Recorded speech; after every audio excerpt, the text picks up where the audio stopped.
Hello, students. Today we are going to start with a new chapter, that is the magnetic effect of electric current. तो before starting this chapter, first we know the basic about the magnet. तो देखिए, सबसे पहली चीज़ कि what is magnet? Magnet क्या है, ठीक है. सो देखते हैं क्या है magnet. A substance which attract the pieces of metals like iron, steel, cobalt is called magnet. हम सब जानते हैं कि मैग्नेट क्या होता है कि भाई जो आयरन को अट्रैक्ट करता है, ऐसा सब्सटेंस जो दुनिया में आयरन को अट्रैक्ट कर सकता है, उसे हम मैग्नेट बोलते हैं. Poles of the magnet. Next topic क्या है? Poles of the magnet. ठीक है, क्या होते हैं पोल्स ऑफ द मैग्नेट? देखिएगा कि भाई अगर हम किसी मैग्नेट को हवा में लटका दें, सपोज़ करो आपने एक मैग्नेट का पीस लिया, ठीक है, और इसको एक धागे की हेल्प से आपने हवा में फ्रीली सस्पेंड कर दिया, तो कुछ देर क्या होगा, कुछ देर तक तो ये हिलेगा डुलेगा. उसके बाद क्या होगा कि ये नॉर्थ और साउथ डायरेक्शन की तरफ फेस करके रुक जाएगा ऑलवेज. तो जो साइड इसकी नॉर्थ की तरफ होगी वो नॉर्थ पोल कहलाएगी, और जो साउथ की तरफ होगी वो south pole of the magnet कहलाएगा. अब बेसिक लॉ ऑफ मैग्नेटिज्म क्या है भाई? बेसिक लॉ ऑफ मैग्नेटिज्म क्या है कि there are always two poles of the magnet, the north pole and the south pole. Magnet के हमेशा दो पोल्स होते हैं. Like pole repel each other and like pole attract each other. अगर दो अलग अलग मैग्नेट्स के लाइक एक जैसे पोल आमने सामने आ जाएंगे तो ये फोर्स ऑफ रिपल्शन यानी एक दूसरे को दूर भगाएंगे. और अगर like poles and like pole, जैसे कि एक नॉर्थ पोल एक मैग्नेट का, दूसरे का साउथ पोल, तो ये एक दूसरे को क्या करेंगे? अट्रैक्ट करेंगे. आप लोगों ने बचपन में गेम खेला होगा तो उसमें यही होता है ना कि कभी मैग्नेट दूर भागती हैं एक पास आने पर, कभी आपस में अटैच हो जाती हैं. तो इसी वजह से होता है लाइक और अनलाइक पोल्स की वजह से. अब देखिए लोड स्टोन क्या है. What is the load stone?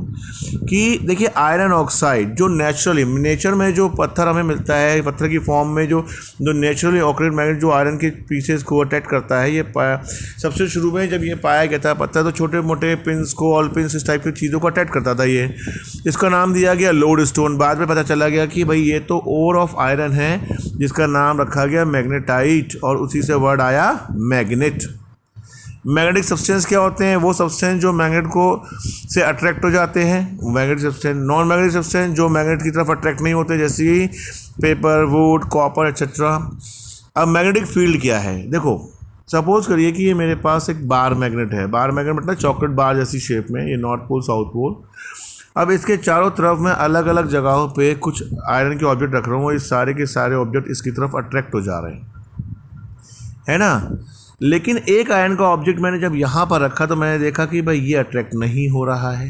यहाँ रखा, देखा कि ये भाई अट्रैक्ट नहीं हो रहा है. इसका मतलब क्या हुआ कि मैग्नेट के चारों तरफ कुछ पर्टिकुलर एरिया ही है जहाँ पे इस मैग्नेट का अफेक्ट हो रहा है, उसके बाहर जाने पर इसका अफेक्ट नहीं हो रहा है.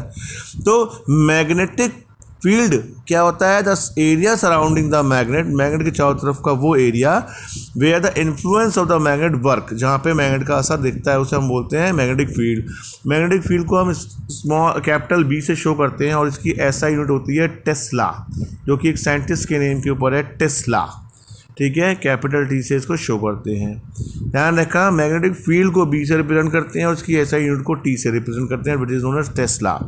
टेस्ला के बारे में आप नेट पे पढ़ेंगे तो टेस्ला एक बहुत बड़े साइंटिस्ट थे, उनके बारे में, उनकी डिस्कवरीज के बारे में बहुत सरप्राइजिंग आपको पढ़ने को मिलेगा. Now draw magnetic field lines क्या होती हैं? देखिए मैग्नेटिक फील्ड लाइंस क्या था? Imaginary line along with the magnetic field act. ठीक है, कि किसी मैग्नेट के चारों तरफ मैग्नेटिक फील्ड का पैटर्न, यानी मैग्नेटिक फील्ड का जो फोर्स लग रहा है वो किस पैटर्न में लग रहा होगा, तो उसे हम बोलते हैं मैग्नेटिक फील्ड लाइंस. या हम कह सकते हैं कि वो इमेजिनरी लाइंस जो मैग्नेटिक फील्ड को रिप्रेजेंट करती है उसे हम मैग्नेटिक फील्ड लाइंस कहते हैं. अब देखिए बार मैग्नेट के अराउंड मैग्नेटिक फील्ड लाइन का पैटर्न कैसा होता है, ये आपके पास डायग्राम बना हुआ. क्या करा हमने, उसके लिए एक एक्टिविटी कर सकते हैं कि एक कार्डबोर्ड के ऊपर आप एक बार मैग्नेट रखिए और इसके चारों तरफ आयरन का चूरा बिखेर दीजिए. ठीक है, जैसे ही आप इस गत्ते को एक बार हाथ से टैप करेंगे तो क्या होगा कि जो आपने चूरा डाला था यानी कि आयरन फिलिंग्स, इस टाइप के पैटर्न में अपने आप को ऑटोमेटिकली अरेंज कर लेंगे. ठीक है, तो ये जो पैटर्न है ये कहलाता है मैग्नेटिक फील्ड लाइंस, यानी कि इस बार मैग्नेटिक चारों तरफ जो मैग्नेटिक फील्ड है चारों तरफ सराउंडिंग, वो इस पैटर्न में वर्क कर रही होगी. ठीक है ना. तो ये बात समझ में आ गई। तो अब नेक्स्ट वीडियो में मैं इसकी मैग्नेटिक फील्ड लाइंस की कैरेक्टरिस्टिक्स और थोड़ा सा और बेसिक आपको सेंड कर